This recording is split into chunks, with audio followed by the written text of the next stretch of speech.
nongeye kubasuhuza mbifuriza amahoro y'Imana. Muri kumwe na Theo kuri channel ibihe bya nyuma. Niba ujya wumva cyangwa ureba amakuru, ntushobora kurara utumvishije inkuru mbi yabaye.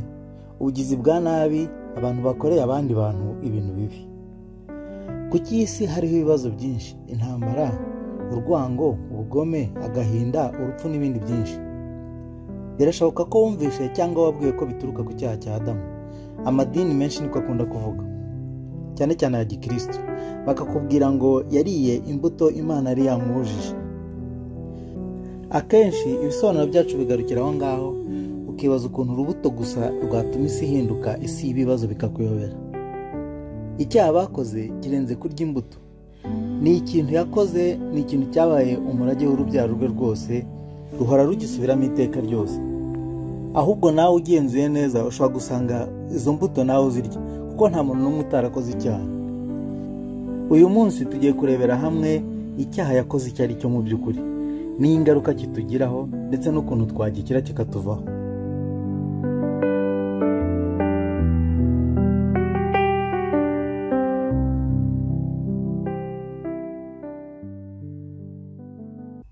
Igice cya mbere, icyaha cya nyacyo Adamu yakoze. Nubwo byanditswe muri Bibiliya ko bariye imbuto Imana yababujije, dutakaza igihe kinini cyane twibaza izina ry'izo mbuto bikatuyobera. Nyamara ikiza cya Bibiliya irongera ikabisobanura mu bindi bitabo. Mu gitabo cy'Abaroma 5:19 ngo nk'uko kutumvira Imana k'umuntu umwe kwateye ko benshi b'abanyabyaha, niko no kwiyumvira kumwe kuzatuma benshi babakiranutse. Duhere kuri aka gace ka mbere ngo kutumvira Imana k'umuntu umwe. Aha duhita twumva neza icyaha cyavuye mu mbuto Imana yababujije kurya, ni ukutumvira Imana kwa Adamu. Kandi koko iyo ufashe igitabo cy'intangiriro kiriya kibanza muri Bibiliya ugasoma igice cya 3, ubona ko Satani yabashukashutse akabigisha kutumvira Imana. Abigisha kudakora ibyo Imana ishaka, kutagendera mu nzira zayo, mbese umuntu akigenga akikorera ibye adatekereza Imana. Shaka ufate Bibiliya yawe usome intangiriro ibice 3, ushakamo ikintu cyo kutumvira, rohita ukibonamo ukuntu Satani yabigishije ko Imana irimo kubaryaga idashaka ko bamera nkayo. Ibi bintu rero byo kutumvira ni nabyo bihinduka icyaha, ari nabyo byahindutse kamere ya muntu, ari wo muco uyoboye isi ubu ngubu. Abantu benshi cyane batagengwa n'Imana bagakora ibyo bashaka aho gukora ibyo Imana ishaka. Kuko na Adamu atumviye Imana niwe byaturutseho. Kamere yose ihita ihinduka kutumvira Imana nyine, kandi abyanduza urubyaro rwe rwose. Nk'uko umwana avuka asa na se, yaba ku mubiri no mu myifatire, niko n'ubundi twavuye kuri Adamu twafashe indi myifatire ye yari yize nyuma yo gukora icyaha. Nujya usoma iyi ngingo y'iki cyaha, ntukajye utinda ku mbuto cyane. Icyaha ntabwo ari ukurya, ahubwo ni ukutumvira Imana. Bibiliya yanditse mu buryo bujimije, ni amagambo yo mu mwuka ahinurwa mu magambo dusanzwe tumenyereye. Umuntu udafitemo kumvira Imana muri we ntabwo ashaka kwisoma ngo yumve, keretse umwe nyine umwuka w'Imana yawe.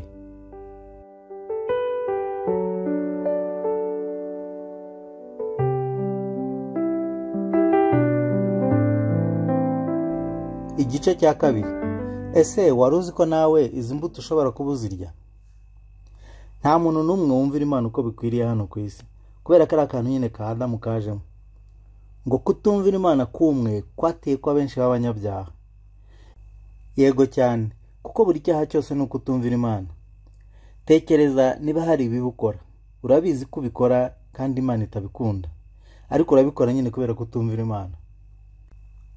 Kubeshya ni icyaha, ariko se kuki ukomeza ukabikora kandi ubizi ko ari icyaha nyine kandi Imana itabikunda? Ni ukubera ko muri wowe harimo kutumvira Imana. Ni ya kamere yo ku isi nyine, imico yo ku isi yahindutse kutumvira Imana.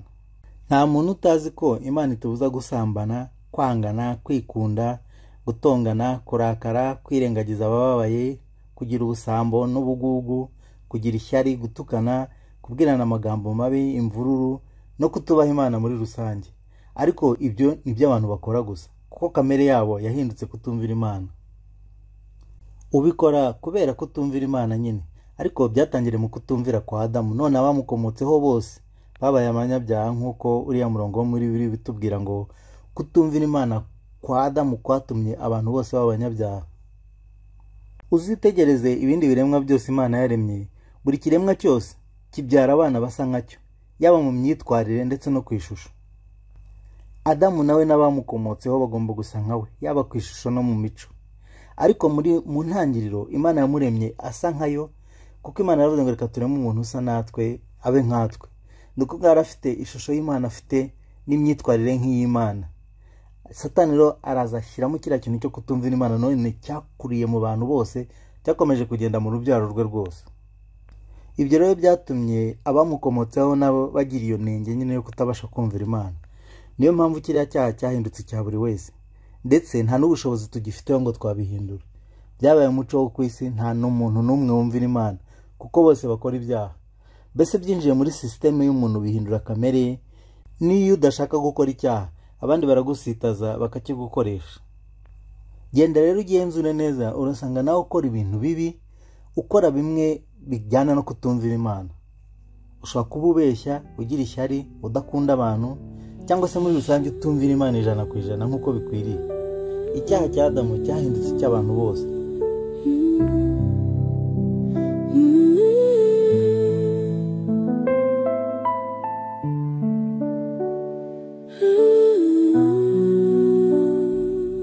Igice cya gatatu, ingaruka z'iki cyaha ni izihe?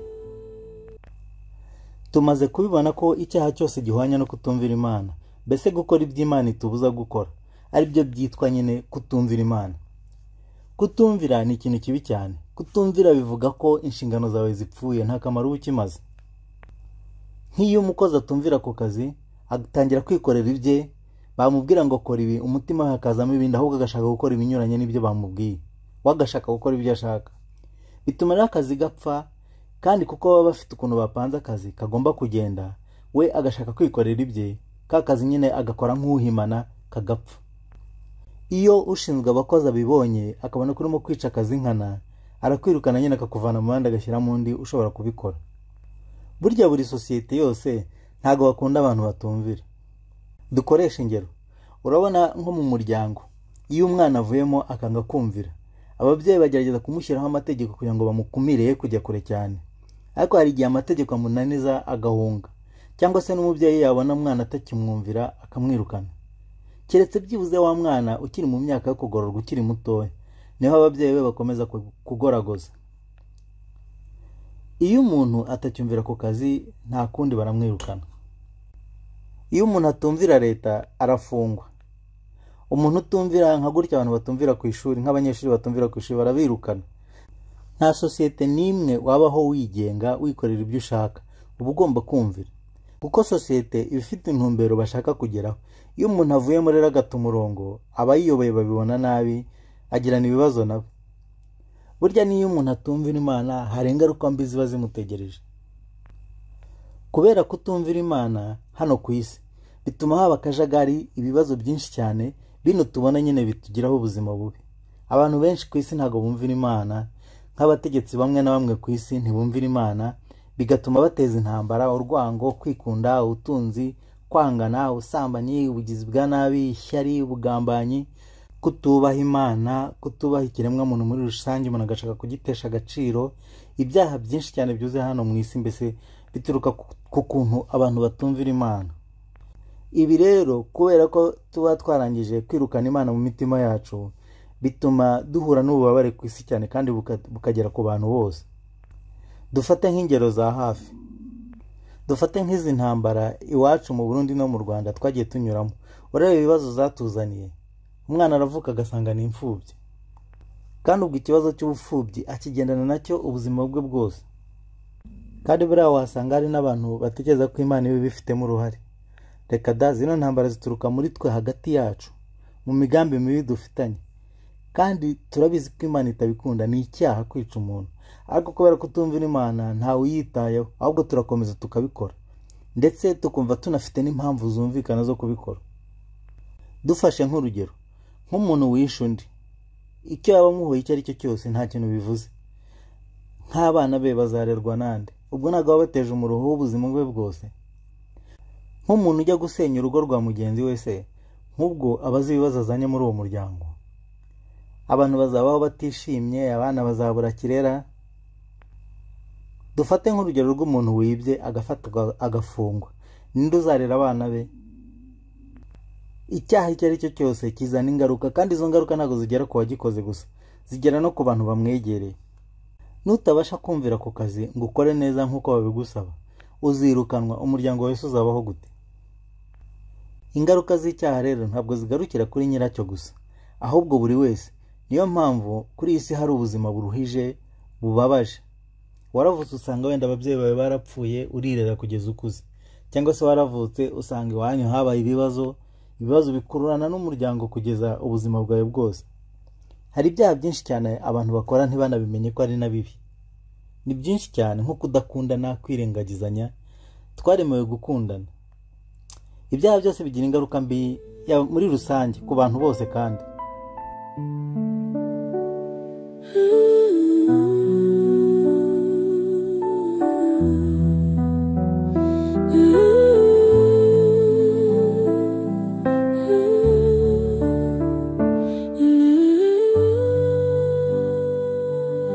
Igice cya 4. Ingaruka z'icyaha ni urupfu.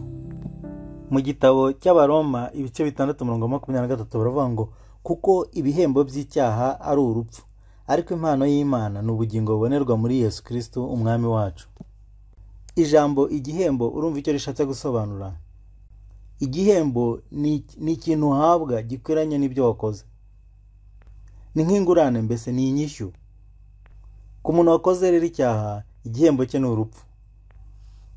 Adamu ananiwe kumvira Imana, igihano cye cyabaye urupfu, kuko yari atakaje agaciro, yari atakaje akamaro Imana yari imutezeho. Yahise atakaza nyine agaciro imbere yayo. Reka dufate urugero mu buzima busanzwe. Urabona nk'ibintu dutunze ukuntu biba bidufitiye akamaro muri make. Turabikoresha kandi tukishima. Tekereza ufite nk'imodoka. Ubundi imodoka idufasha mu ngendo zacu za buri munsi. Ugafata nk'imodoka yawe ukayatsa, imodoka ikanga kukumvira.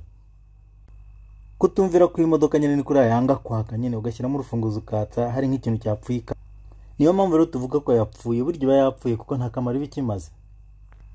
Uragenda ukayiparika ahantu, ugashaka uburyo wakongera ukayikora, ikongera ikagenda. Ariko hari igihe kunanira burundu, ugakuraho ukajugunya. Nta kintu na kimwe hano ku isi kitagira akamaro, nta na kimwe. N'umuntu afite akamaro. Iyo akamaro ke kamunaniye rero, ni ukuvuga ngo ashyirwa ahantu nyine akazagororwa, cyangwa se nyine bakamuvana muri sosiyete. Burya niko kamaro ka gereza. Bafata umuntu bakamuvana muri sosiyete kugira ngo adakomeza kuyangiza, bakamushyira ukwe ahantu bakomeza kumugorora.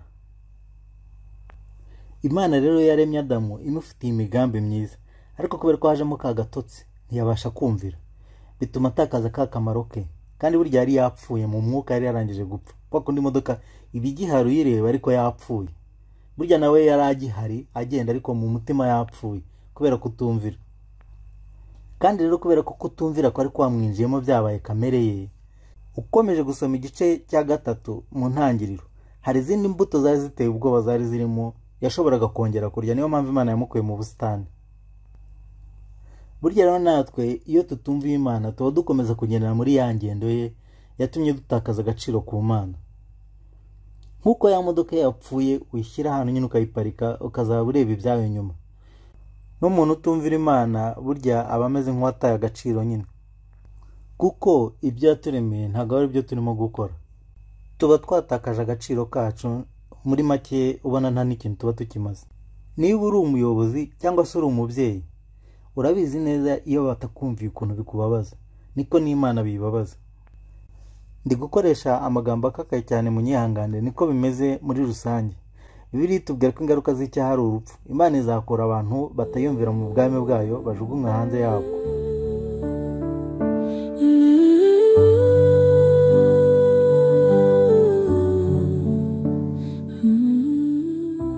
Igice cya 5. Agakiza k'Imana. Ariko rero Imana si nk'abantu, irongera ikagoragoza ngo irebe ko hari uwo yarokora bishoboka. Muri wa murongo twasomye hejuru ngo kutumvira Imana kumwe kwateye ko abenshi b'abanyabyaha, noneho hari n'ikindi gice cy'uwo murongo kigira ngo niko kuyumvira kumwe kuzatuma abenshi baba bakiranutse. Muri Yohana ibice 3 umurongo wa 16 bakavuga ngo kuko Imana yakunze abari mu isi cyane byatumye itanga umwana we w'ikinege kugira ngo umwizera wese atarimbuka ahubwo ahabwe ubugingo buhoraho. Nibyo rwose, kuko Yesu yatanzweho igitambo kugira ngo dukizwe. Yesu yaje kutwigisha kumvira Imana uko bikwiye. Umwizera akamwumvira aba yumviye Imana yamuduhayeho igitambo nyine, kandi ababonye ubugingo buhoraho kuko ava muri wa mubare w'abatumvira Imana bategereje kuzavanwa mu bwami bwayo bagatabwa mu mwijima w'icuraburindi. Yohani igice cya 1:4 ngo muri we hari harimo ubuzima. Muri we rero nibwo ubuzima buturuka, kuko byose byaremwe muri we, kandi muri we harimo ubuzima nyine, kandi akaba n'umucyo w'abantu. Iyo wemeye Yesu Kristo aragukiza akagusubiza ubuzima, nawe ukabugurana kumwumvira. Yesu akubera umwami n'umukiza w'ubugingo bwawe. Kukubera umwami bishatse kuvuga ko akubereye nyine ubayeho kubwe, ukagenda ku rukundo rwe, ukamwumvira, akabarwa hagati mu mutima wawe no mu bitekerezo byawe no mu migambi yawe. Hamwe biva akaba ariho aba ari, noneho mbere yo gufata nk'icyemezo cyangwa gukora ikintu akaba ari we ubanza kurebaho. Niba ukiri muzima ubasha kumva ubutumwa, uracyafite amahirwe yo kumenya Yesu waje kugukiza akakugura amaraso ye. Rwose ntiwinangire umutima umwakira kubera umwami agukize. Niba wifuza kumenya byinshi kuri ibi, mutwandikire turabasobanurira bihagije. Imana ibahe umugisha.